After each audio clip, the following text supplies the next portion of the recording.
ज़राई कवानीन के खिलाफ किसानों की एहतजाजी तहरीक 30वें दिन भी जारी है। दिल्ली बॉर्डर पर अपनी मांगों को लेकर डटे हुए हैं किसान।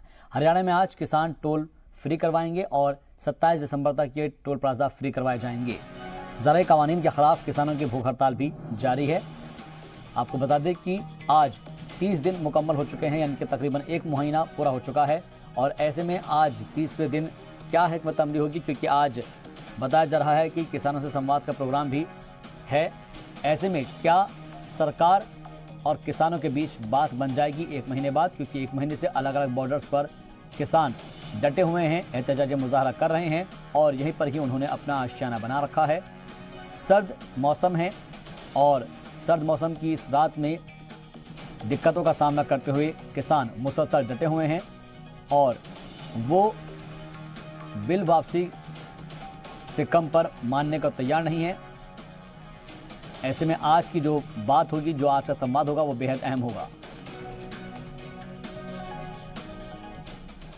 तो किसान तहरीक का आज एक महीना मुकम्मल हो चुका है। किसानों के तरफ से आंदोलन को तेज करने के लिए भूख हड़ताल भी की जा रही है। उधर मरकजी हुकूमत की तरफ से बातचीत के लिए किसानों को अगली तारीख मुकर्रर करने की अपील की गई है। इसके साथ ही मरकज ने किसानों को यकीन दिलाया है कि वो ज़राई कवानीन को लेकर चर्चा के लिए तैयार है। हरियाणा में आज से 27 दिसंबर तक किसान टोल प्लाजा को फ्री करेंगे। तो उधर IT रेड के खिलाफ पंजाब आड़ती एसोसिएशन की हड़ताल का आज आखिरी दिन है।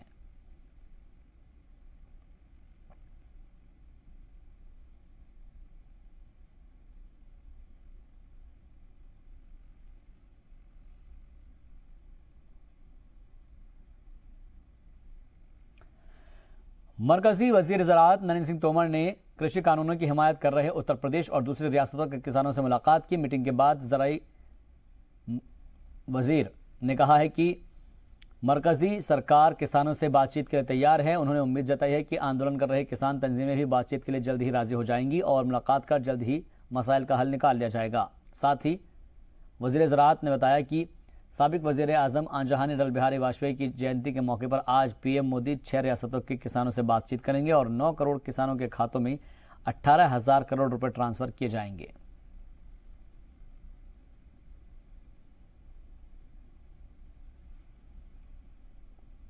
नहीं, जो किसान कृषि मंत्रालय में आएगा तो कृषि मंत्रालय के दरवाजे खुले हुए हैं। मैं आंदोलनकारी किसानों से भी बात करता हूं और जो समर्थन में हैं उन सब किसानों से बात करता हूं। जो किसान है उसके प्रति मेरी जिम्मेवारी है और उस जिम्मेवारी का निर्वाह करने के लिए मैं हमेशा तैयार रहता हूं। मुझे आशा है कि रास्ता निकलेगा और बातचीत होगी और हम समाधान तक पहुंचेंगे। मैं समझता हूं कि राहुल जी की बात पर कांग्रेसी भरोसा नहीं करती, इसलिए राहुल जी की बात का विश्लेषण करो, ये जिम्मेवारी मैं आप लोगों पर ही सौंपता हूं। तो किसान तहरीक का आज 30वां दिन है और हुकूमत हमेशा ये चाह रही है कि जल्द से जल्द इस मसले का हल निकाला जाए। आज 6 रियासतों के किसानों से बातचीत का दौर चलेगा।